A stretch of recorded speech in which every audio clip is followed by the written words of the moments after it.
Pertama saya ingin mengucapkan terima kasih yang banyak buat tim lawyer saya. Saya minta aplaus dulu yang paling keren. Tim lawyer saya ketuanya Muhammad Isnur dari YLBHI. Ada banyak tim lawyer di sini. Ada Asfinawati, ada Nurholis Hidayat, Al Ghifari, banyak lagi teman-teman di sini. Ada Ayubi, ada tim asistensi lawyer-lawyer muda yang luar biasa. Ada Ayubi, ada juga Andri, dan juga banyak teman-teman lain dari kantor Amartya Law Office, lalu dari YLBHI, dari IM57 dan banyak dari Kontras, dari LBH Jakarta, LBH Masyarakat.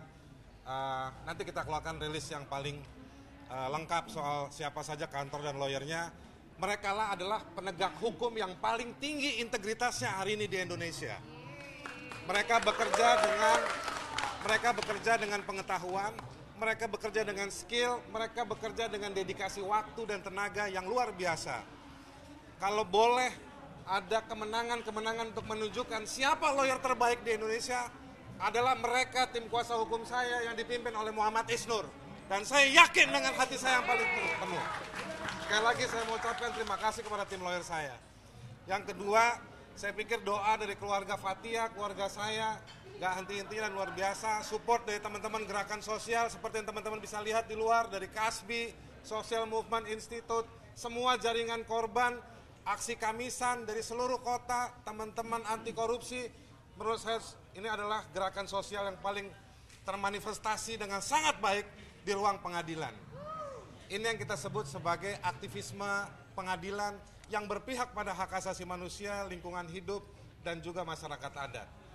Demikian dari saya, silakan Fathia. Terima kasih rekan-rekan media yang selama ini sudah 8 bulan juga sudah konsisten dalam meliput sidang Fathia Haris. Dan di sini kita melihat bahwa kami diputus bebas ini bukanlah sebuah akhir dari perjalanan panjang demokrasi di Indonesia yang saya rasa ini harus tetap membutuhkan konsistensi. Dan saya juga mau berterima kasih kepada tim lawyer saya. Tanpa mereka kita tidak akan menang, tanpa dedikasi mereka, tanpa konsistensi mereka sehari-hari mereka tidak akan, mungkin kami nggak akan bisa bebas. Dan kedua, saya juga terima kasih sama Bang Haris yang selalu menguatkan saya selama ini. Tanpa kalau misalkan nggak berdua kayaknya saya nggak kuat gitu.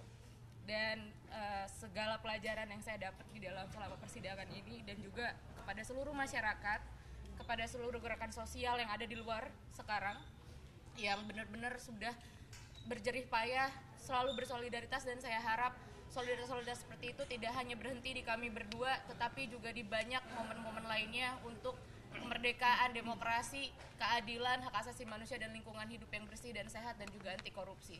Dengan ini sebenarnya juga menunjukkan bahwa memang semestinya hukum itu setara, dan juga kita semua sebagai masyarakat itu juga bisa membuktikan, dan kita bisa mengkritik, dan kita juga jangan menjadi seseorang yang tidak adil dengan tidak mengkritik. Jadi saya sekali lagi terima kasih kepada seluruh tim lawyer, kepada seluruh tim kampanye dari Kontras, Greenpeace, Trenasia, Bersihkan Indonesia, dan seluruh organisasi lainnya. Dan semoga perjuangan kita bisa terus berlanjut untuk demokrasi, keadilan, dan hak asasi manusia di Indonesia. Amin. Iya.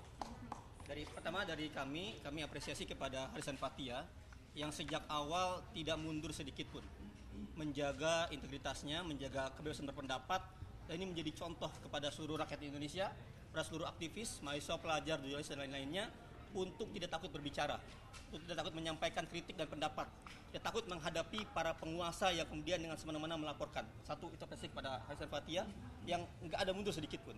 Yang kedua, kami apresiasi kepada Majelis Hakim yang menerima semua pendapat kami dan dengan jelas, dengan sarih menyampaikan bahwa mereka yang sampaikan adalah kebenaran, yang mereka sampaikan adalah fakta, yang mereka sampaikan adalah kebebasan berpendapat dan berekspresi.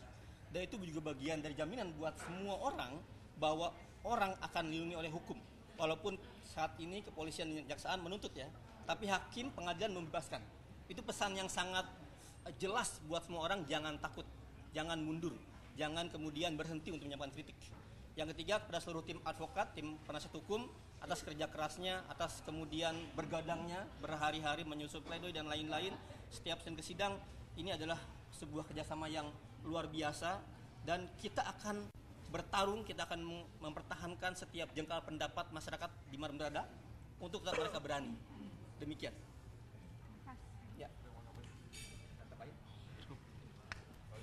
Juga kepada teman-teman jurnalis yang setia meliput persidangan dan menjaga agar suara Haris dan Fathia itu sampai ke publik. Terima kasih atas dukungan teman-teman selama ini, kepada aparat kepolisian juga, petugas pengadilan dan juga yang ada di sekitar pengadilan. Terima kasih juga telah menjaga kita bersama. Ya, saya pikir kita perlu apresiasi yang luar biasa ke Bang Leksi. Mana Bang Leksi? Bang Leksi.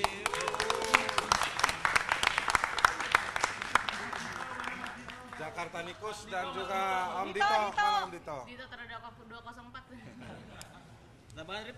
Ya, saya sedikit tambahan.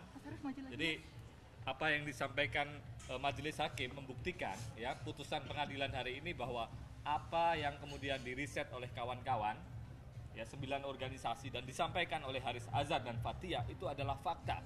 Ada konflik kepentingan di sana dari seorang pejabat publik yang bernama Bapak Luhut Binsar Panjaitan, yang mana itu sudah dilaporkan oleh keduanya ke Polda Metro Jaya.